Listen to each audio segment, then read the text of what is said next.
आम भू संबल संपर्क में आलोचना कर सारी। आज जो पाठ अच्छी यहाँ हूँ मृत्तिका संबल। मृत्तिका संबल आम या माटी कहते। यही संबल एक मूल्यवान संबल आम समस्त कारण मृत्तिका संबल एभली एक संबल जहाँ जो संबल उपरे समस्त जीवजंतु समस्त उद्भिद खाद्यपाई प्रत्यक्ष भाव में हो बा परोक्ष भाव में हो निर्भर करी थांती। मृत्तिका संबल उपरे बा माटी उपरे बर्तमान आम जाना जे ए माटी किपरि भाव में सृष्टि होता है। विभिन्न उपाय अच्छी माटी सृष्टि होबार। विशेषतः मृत्तिका विभिन्न प्रकार शिलारू यह सृष्टि होता है। ताकू आम प्राथमिक शिला कहती। ये प्राथमिक शिला विभिन्न कारण चूर्णीभूत होता है। जेपरिक आम कहवा जे उत्तापर जो ह्रास वृद्धि घटुची करका वृष्टिपात हिमबाह मनुष्य पशु मान द्वारा यही प्रस्तर खंड गुड़िक कौन हुए ना छोट छोट खंडरे परिणत हुए। शेष ये शिला रेणु परिणत हुए।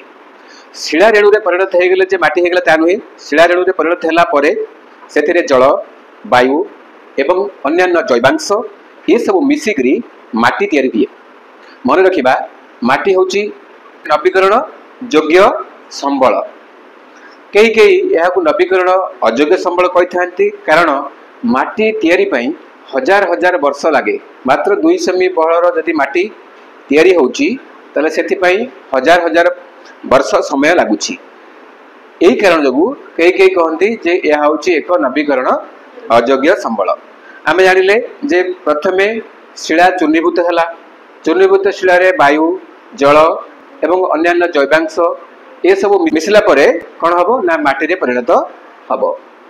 ताले आम तो लिखिं जे शिला रेणु गुड़िक जल वायु क्षयजात जैवांश खनिज पदार्थ सहित मिसी भूमिर उपरी भाग में जो पतला आस्तरण सृष्टि करे ताकू मृत्तिका कहा जाए।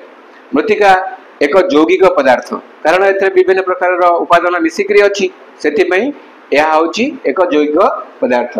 मृत्तिका गठन एक धीर प्रक्रिया मुझे कही सारी। 200 मी बहर माटी सृष्टि होगापी हजार हजार वर्ष समय लगी थाए। से कई कहती नवीकरण अयोग्य संबल। ए बाली माटी कर्दम पटुमाटी वायु जलीयांश ये सब जैवांश मिसिकी थाए। एवं आउ गोटे जाना जे माटी जो गठन होची एथिपई विभिन्न प्रकार सब कारक गुड़िक रही। जेपरिक माटी गठन पाई जलवायु आवश्यकता अच्छी। माटी गठन पाई प्राथमिक जो शिला से शिलार आवश्यकता अच्छी। तेणु ये आम जाना जे माटी गठन पाई कौन कौन सब जिनस दरकार तार कारक गुड़िक कौन 6टी कारक ये आम देखुंट।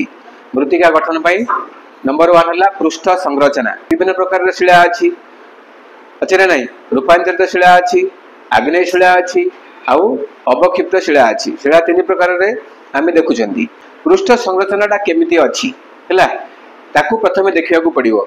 से पृष्ठ संरचनाटा हार्ड अच्छी पूरा पथुरिया अच्छी ना सेटा समतल प्राय अच्छी किभली प्रकार अच्छी ताकू प्रथम देखा पड़े पृष्ठ संरचना कौन अच्छी।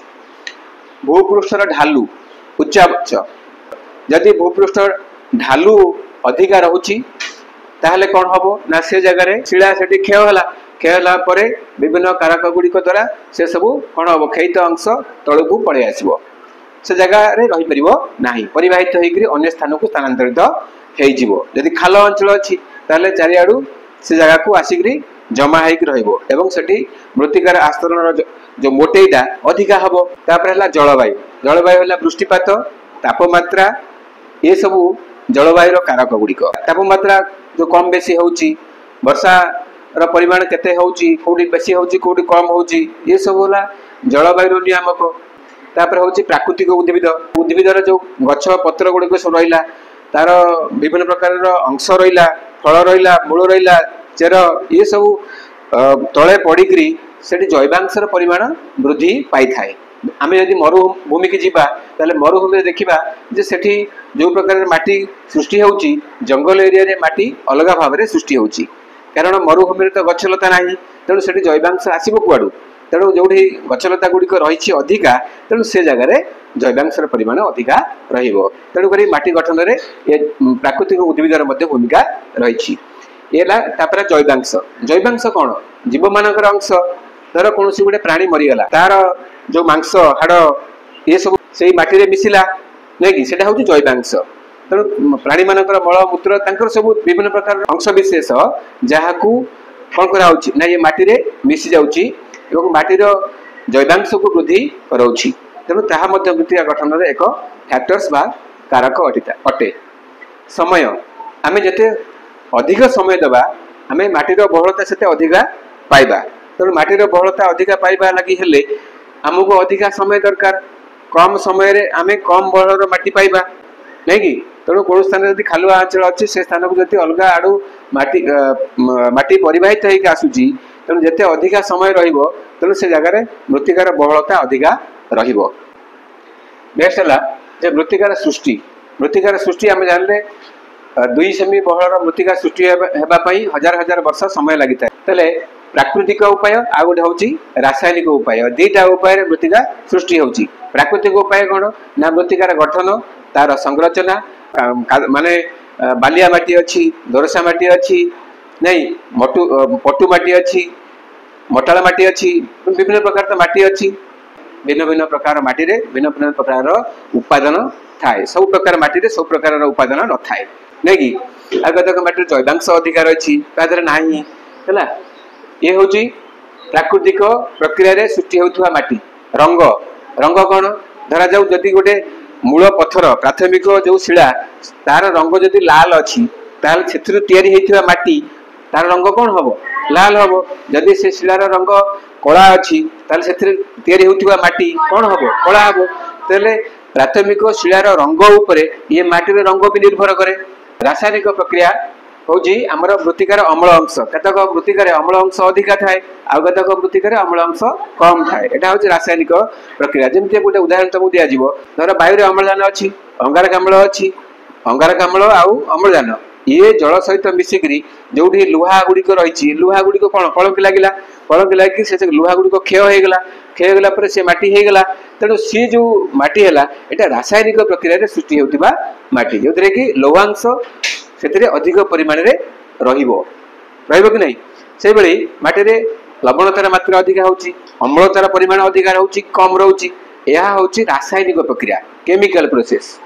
आम जानते चून पत्थर जो सब अधिक परिमाण अच्छी से वृष्टिपात है से वृष्टिपात हवा द्वारा चून गुड़िक कौन हम से सब क्षय होगा से केमिकल प्रोसेस सृष्टि हम एवं जहाद्वारा कि से चून पत्थर जो खଣି गुड़िक थी चून पत्थर अधिका परिमाण थी से सब धोईज मृत्तिका को 2 भाग में विभक्त कराऊँ कौन कौन कराई गोटे अपसृत मृत्तिका बा परिवाहित मृत्तिका आपको कहती ट्रांसपोर्टेड सॉइल कौन स्थान में शिला गुड़िक सब क्षय हो जाऊँगी शिला रेणु सृष्टि है से शिला रेणु अलग जिनस गुड़ाक मिसिला जिते वायु जल जैवांश मिसिकी तो आमर माटी तैयारी होची से स्थान से शिला रेणु गुड़िक कौन होची ना विभिन्न कारण जो अलग जगह को स्थानांतरित हो जाऊँगी वायु द्वारा स्थानांतरित हम वृष्टि जल द्वारा स्थानांतरित हम हिमवाह द्वारा स्थानांतरित होता है।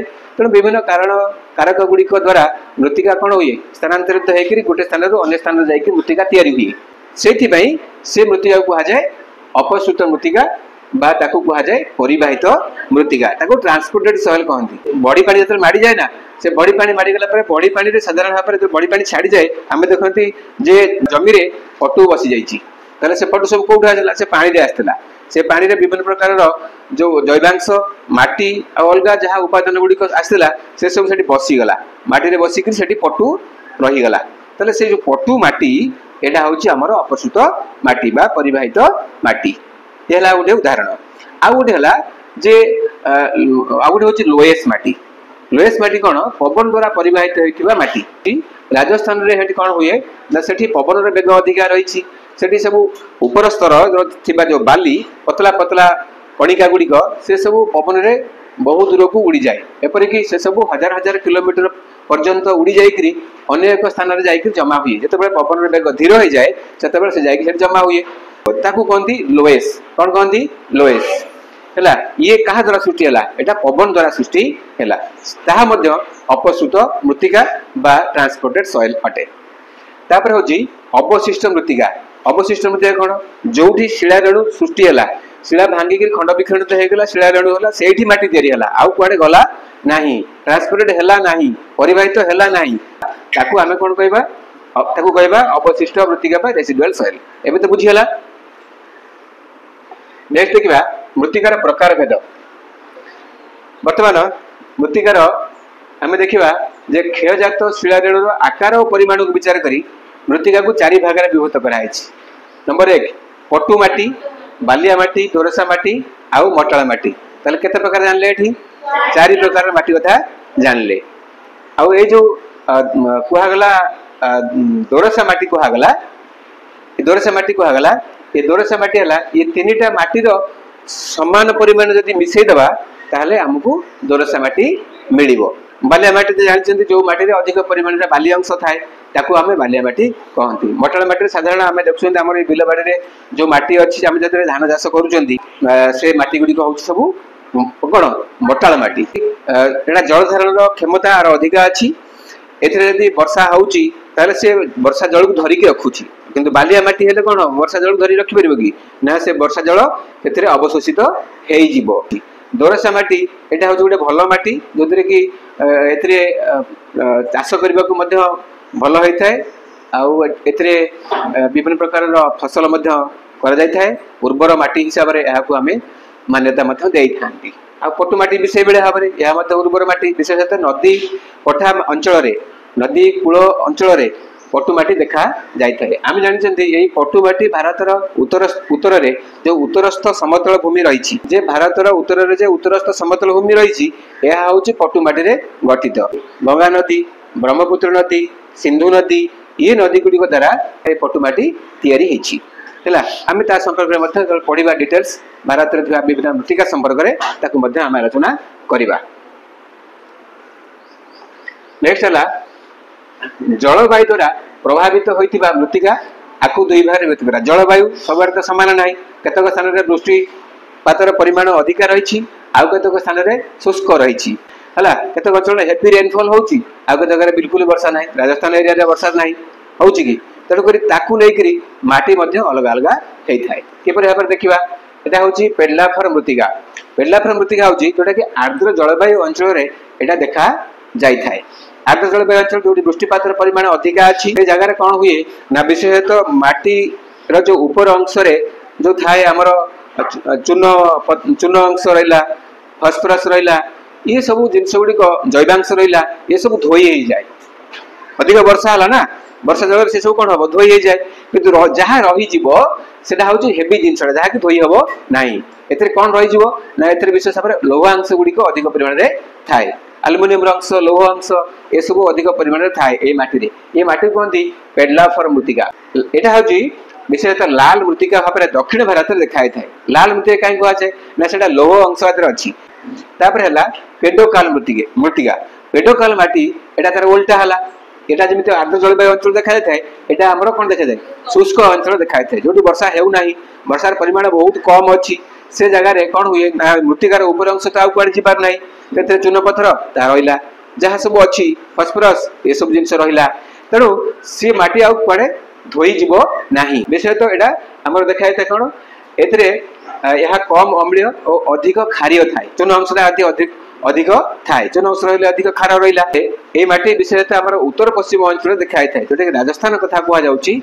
उत्तर पश्चिम अंचल राजस्थान अंचल में विशेष भाव में वर्षा हुए ना यहाँ मरु अंचल देखा जाए कम परिमाण में वर्षा होता है। आम से जगह ये माटी देखा पाइबा ये माटी हूँ आमर पेडोकाल माटी। ओके।